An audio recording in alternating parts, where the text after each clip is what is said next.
So in this video, I want to talk about what new Pokemon investors can expect to happen to them as they keep investing into Pokemon. And this video is going to be sort of, I guess, how I started versus what I'm doing now, and how a lot of Pokemon investors that are starting right now can probably experience the same thing that I did when I first started versus now. And I think this will be an interesting video for you guys to listen to, and even if you've been investing in Pokemon for a while, you may relate to a story like this. So hopefully you guys enjoy. So first, I want to talk about how you even got into this Pokemon investing space. So I've talked about it a few times on this channel, so I won't be too long explaining. So I was into Pokemon pretty much my entire life, from Black and White to X and Y. I got out of it in Sun and Moon. I didn't do anything Pokemon related in Sun and Moon, but when Sword and Shield came around and it was hyped again, I got back into Pokemon, and not even just for the money. I was opening up, cards, booster boxes. The first booster box I ever bought was Evolving Skies. That's a fun fact. I opened up an Evolving Skies booster box. I paid like $110 for it on eBay.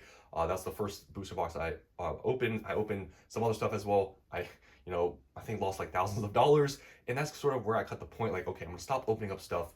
But what is some other way I can be in the Pokemon? I found this investing space, and that's sort of how it started. I was like, I'm gonna keep products sealed. That's what I'm gonna start doing.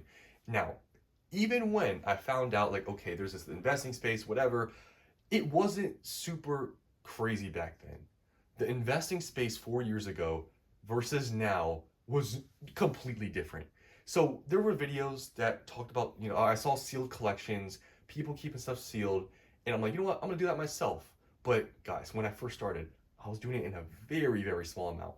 I bought a couple booster boxes. Like, at one point, I think I had like six, and I thought that was ridiculous. And I was just keeping stuff sealed because it was like, okay, I don't want to open it, right? Because I don't want to lose the money. But at the same time, like, keeping it sealed, maybe I can just, you know, it can at least hold its value or potentially go up in the future. That's what my mindset was back then when I first started. It wasn't all things are gonna double in 2 years or anything. It was literally just to keep something on my shelf that's cool. It's a Pokemon box sealed and just to keep it as a collection piece. That's kind of, I think, how a lot of people start.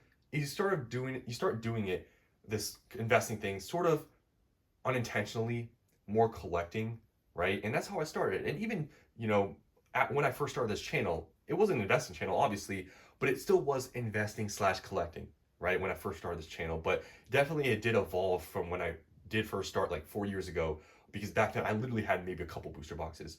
Versus when I started the channel, I had, I don't know how many, maybe 15, maybe 12, 18 of them. But I also had a lot of other, pieces like collection boxes, some older stuff, because it was still at that point 2 years ago, still more collecting slash investing. But I wasn't investing. The major thing from what all the stuff I just said, the major takeaway was when I first started investing, I did not invest a large amount. Why? As a new Pokemon investor, did I not, invest in a large amount? And this may apply to you. I didn't invest a large amount because I wasn't as educated as I am now. That's a huge thing as a new Pokemon investor. What will probably change over time. Once you get educated about the space and you learn how things work, your mindset will drastically change. And when you don't know much about a space, you shouldn't put large amount of money in there. It's like normal human behavior, right? Why would you put a large amount of something that you don't actually know anything about? There probably are some people that do that, but the majority of people, if you don't know a lot about something, you're going to put a very small amount of money. That's why some people literally only talk about investing in a Pokemon 1 to 2% of their net worth. Now, I'm not saying you should do more. It depends on your situation and everything, but there are people that say you shouldn't do more than like a couple percent of your net worth in a Pokemon. If you're saying that, for the most part, you probably are newer to Pokemon. And like I said, nothing wrong with that, but that's generally how it is. So early on, I didn't invest large amounts of money in a Pokemon because I just wasn't as educated. But now fast forward. Let's fast forward now to where I'm at now. 4 years later from when I first started, how things have drastically changed. Now, I think at this point, it's not only just learning about this space, but it's also sort of proof of concept, because I first started investing in Pokemon more heavily about 3 years ago. That's when I was buying a lot of my Sword and Shield boxes, in the hundreds, low hundreds of dollars.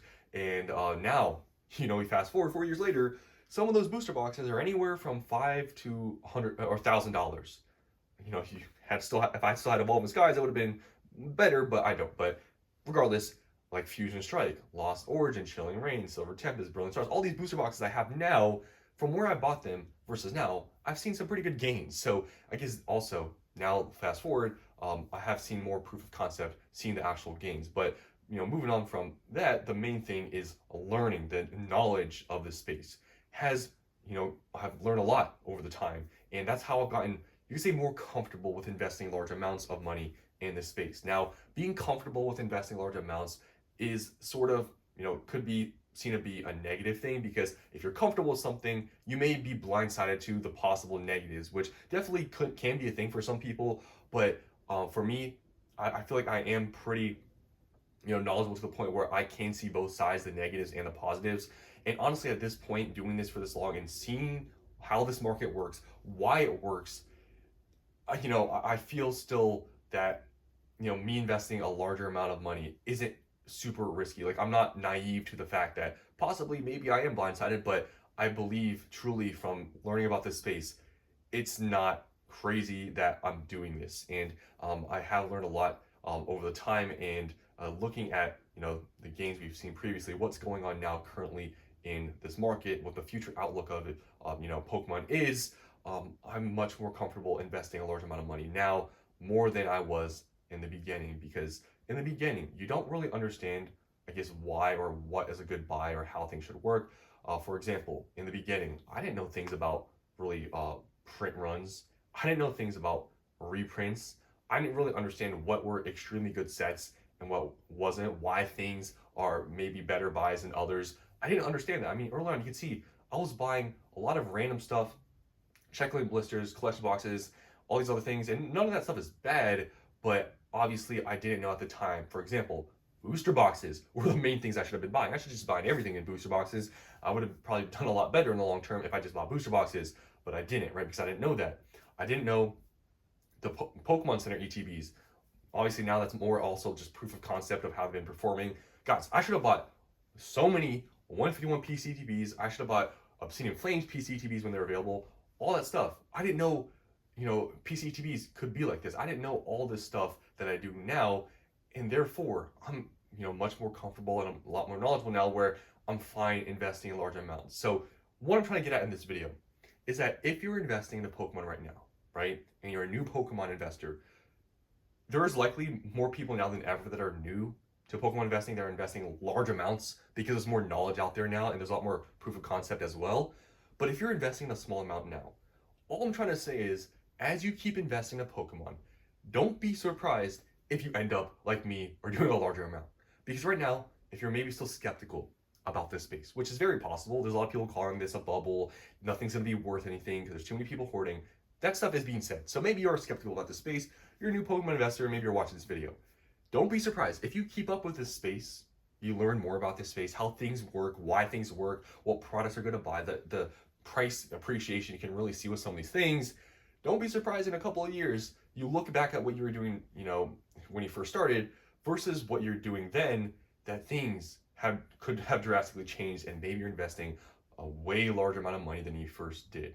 And you guys out there that have been investing in Pokemon now for a little bit of time may relate to everything I've just said, where first you started kind of just collecting sealed, and then you started investing, and then over time you learn about the space and you really see how this market works.